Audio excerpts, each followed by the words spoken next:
Okay, welcome back again. This is Dr. Jason Piken. Welcome to another episode of the Digestion Diaries. I have Stacey, my wife, and my dog Lex, who's over here joining us on the couch. And today's topic is going to be about the struggles of fixing your digestive system and the fact that it doesn't have to be a struggle. You can work on digestion really intensely over a few weeks or a few months like I do, or you can work on it over 20 years like Stacey does. Let me give you the quick background story before Stacey chimes in. When I met Stacey, I met this beautiful thin woman that I loved right away, and after 3 months I started to learn that she had digestive problems. How did I learn this? It's because we used to go out a lot, of course, new relationship, we're going out all the time and having fun, going out for drinks and dinner. And then she started to want to stay inside more often.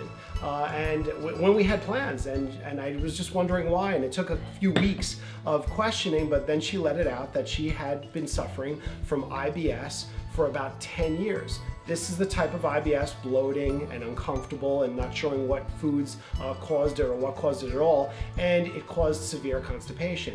Constipation that would allow her to go to the bathroom only once every 7 to 10 days or so.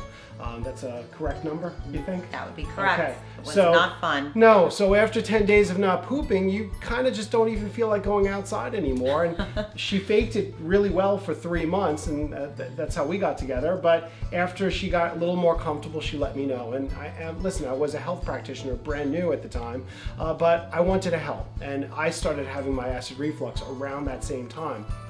So what I did was learn what to do.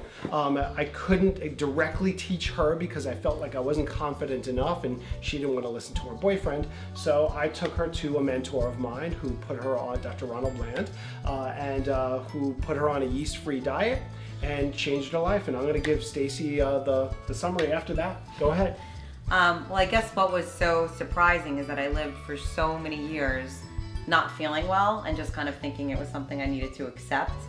And once I started following the recommendations given to me by this other doctor, it was probably like a week and a half to 2 weeks in, and I was disciplined. I followed it, I didn't cheat.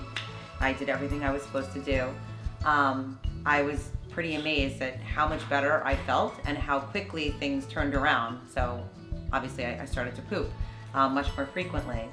But I guess what we're kind of talking about a little bit today is that even though that happened and it really kind of was like somewhat miraculous for me, and knowing how good I felt sticking with it, I eventually, fell off the bandwagon. And eventually, just a few days later, I mean, it was like 2 weeks of great, and then you didn't stay with it. Right. Well, I missed, certain things. I missed my pizza. I missed, ice cream and cookies. I missed my alcohol. So, all of those things. So it's like intellectually I know what I should be doing and I know I feel better. But I just, it was hard for me to continue to stick with it.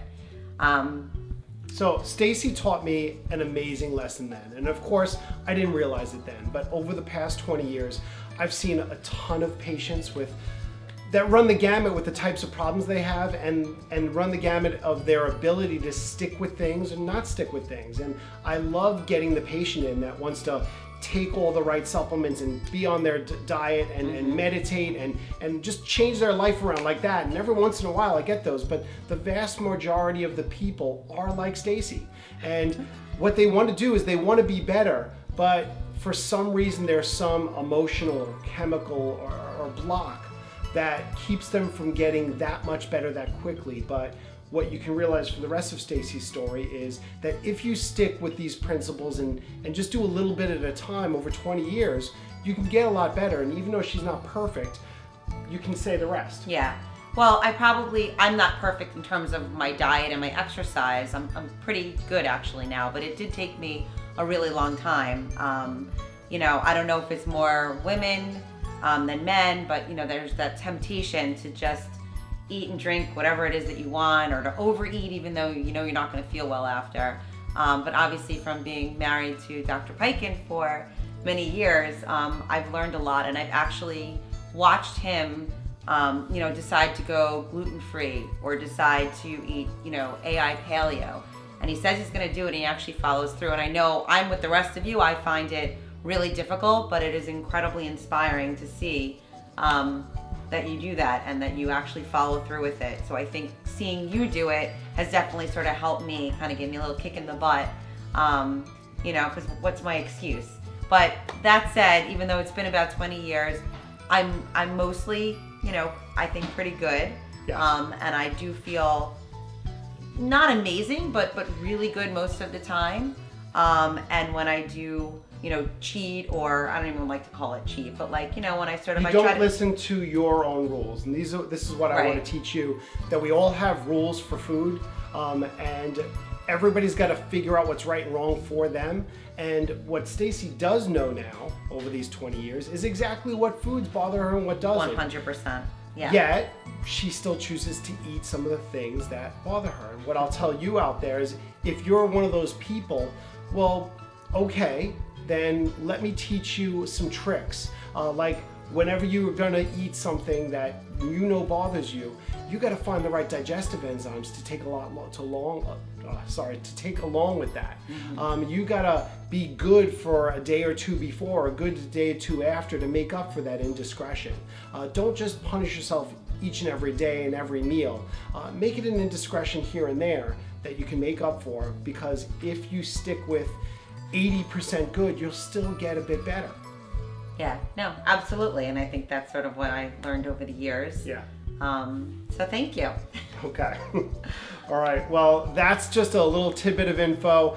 More to come, maybe from Stacey, and I'm going to give you the struggles of patients that I've had, and some successes too. There are a lot of successes, of course, but we want to keep this real. And again, it's not about perfection. It's about making yourself better. And constipation can be made better. Don't just accept it. Yes, agreed. Yes. Can I say one other thing? Yeah, go ahead. And it really, if you are somebody that suffers from IBS, or you're somebody that suffers from constipation, it's like you're just over, and I know that you know this, like you're probably irritable a lot of the time. Like when you actually go to the bathroom regularly, you're just a lighter, happier person, and you are so much better.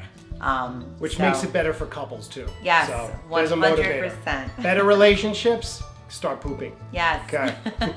All right. Definitely feel a lot sexier after, when you're not full of, what.